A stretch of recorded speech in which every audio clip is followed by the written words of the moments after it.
Tahukah kamu tanaman buah naga merupakan tanaman yang termasuk ke dalam keluarga kaktus? Tanaman buah naga adalah tanaman asli yang berasal dari Meksiko, Amerika Tengah dan Amerika Selatan. Namun kini buah naga banyak dibudidayakan di negara-negara Asia seperti Indonesia, Taiwan, Vietnam, Filipina, dan Malaysia. Pada video kali ini, Mimin akan mengajak kalian untuk mengunjungi pertanian buah naga di Vietnam.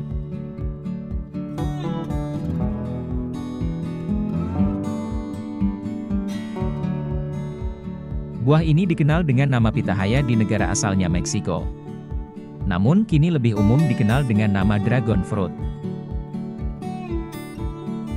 Secara umum buah naga dapat tumbuh dengan baik di daerah kering dan berpasir dengan kandungan bahan organik yang tinggi. Suhu rata-rata yang disarankan untuk tanaman ini berkisar 20 hingga 30 derajat Celcius, dengan suhu maksimal 38 hingga 40 derajat Celcius. Buah naga akan tumbuh optimal di daerah dengan ketinggian hingga 800 meter di atas permukaan laut, dan cukup mendapat sinar matahari, serta memiliki keasaman tanah pada pH 6 hingga 7. Perbanyak tanaman buah naga secara umum dilakukan secara vegetatif dengan menggunakan stek. Pertama, petani akan memilih bibit yang berasal dari cabang tanaman yang cukup tua dan sudah pernah berbuah. Batang pohon buah naga akan dipotong antara 20 hingga 30 cm. Kemudian potongan cabang disemai pada bedengan pembibitan. Bila perakaran sudah kuat dan tunas telah tumbuh dengan baik, sekitar 50 cm bibit sudah siap ditanam di lahan. Tanaman buah naga merupakan tanaman yang membutuhkan tiang panjat. Tiang panjat yang digunakan dapat berupa kayu atau tiang beton yang lebih umum digunakan. Pada prinsipnya tiang panjat yang digunakan haruslah kokoh, kuat, dan tahan lama. Setelah tiang beton berdiri dengan kokoh pada bagian atas tiang dipasang penyangga berbentuk lingkaran atau kotak. Penyangga ini digunakan untuk menahan cabang-cabang tanaman.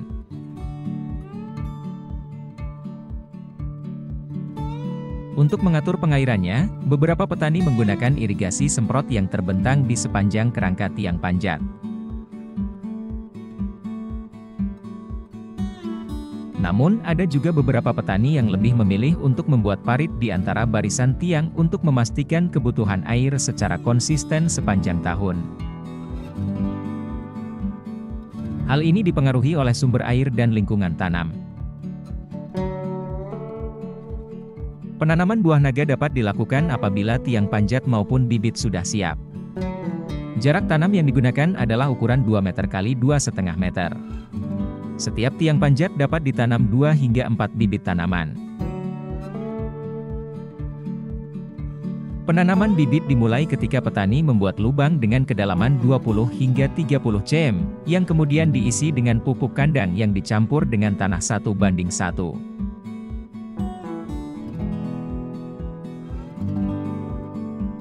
Kemudian bibit tanaman ditimbun dan diikat dengan tiang panjat, sehingga bibit bisa tumbuh dengan optimal. Selama masa pertumbuhannya bibit tanaman buah naga memerlukan perawatan semacam pemupukan, pemangkasan, dan penyemprotan. Pemupukan pada tanaman buah naga disesuaikan dengan kondisi kesuburan tanah, umur tanaman dan fase perkembangan.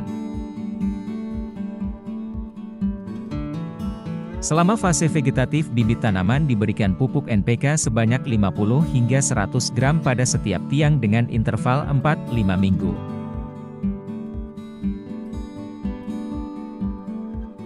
Setelah tanaman mulai berbunga petani akan memberikan pupuk tambahan fosfat dan kalsium yang lebih tinggi ditambah dengan unsur mikro.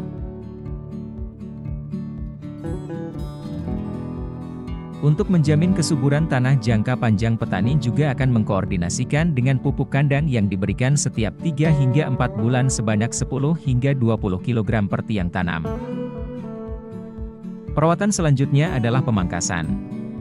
Pemangkasan tanaman dilakukan pada batang utama setelah ketinggiannya melebihi tinggi tiang.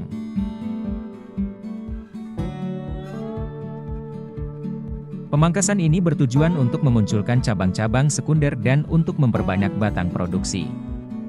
Selain itu, pemangkasan juga dilakukan pada cabang tanaman yang rusak, sakit, dan juga yang pertumbuhannya tidak normal.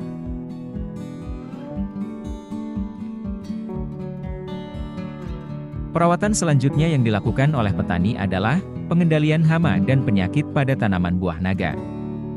Beberapa hama utama yang sering menyerang tanaman buah naga diantaranya adalah hama kutu putih, kutu daun dan semut.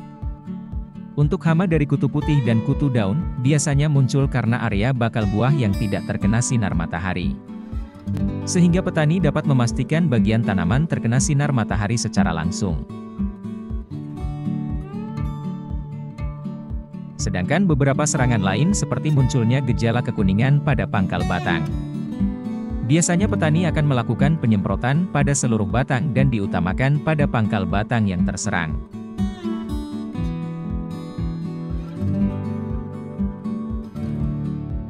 Tanaman buah naga mulai berbunga dan berbuah pertama kali pada umur 8 hingga 10 bulan setelah tanam.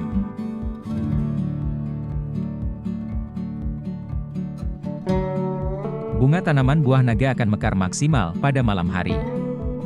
Keunikan bunga buah naga adalah posisi kepala putik lebih tinggi dibanding benang sari. Proses penyerbukan pada bunga buah naga terjadi ketika serbuk sari dan putik bertemu. Secara alami penyerbukan biasanya dibantu oleh serangga. Namun untuk meningkatkan keberhasilan penyerbukan buah naga, penyerbukannya juga dapat dibantu oleh manusia.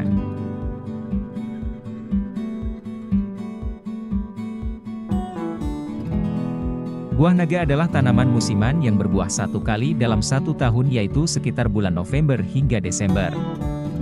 Namun setelah hasil penelitian mempublikasikan bahwa ketersediaan cahaya yang cukup membantu fotosintesis buah naga untuk menghasilkan buah. Ini menghasilkan pemandangan yang luar biasa di malam hari di kebun-kebun buah naga di Vietnam. Petani memasang dan menggunakan lampu di setiap tiang panjat untuk menyediakan cahaya secara terus-menerus untuk membantu tanaman buah naga dapat menjalani proses fotosintesis selama 24 jam. Hal inilah yang membuat buah naga dapat diatur musim panennya, dan dapat berbuah sepanjang tahun tanpa mengenal musim.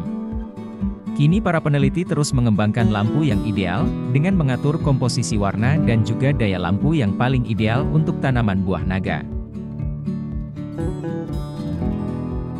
Berlanjut ke musim panen, panen buah naga dilakukan pada buah yang memiliki ciri warna kulit merah mengkilap. Sisik berubah warna dari hijau menjadi kemerahan. Panen dapat dilakukan pada 30 hingga 40 hari, setelah munculnya bunga. Untuk memudahkan proses panen buah naga, petani akan menggunakan gunting yang digunakan untuk memotong bagian tangkai buah. Umur produktif taman buah naga berkisar 15 hingga 20 tahun.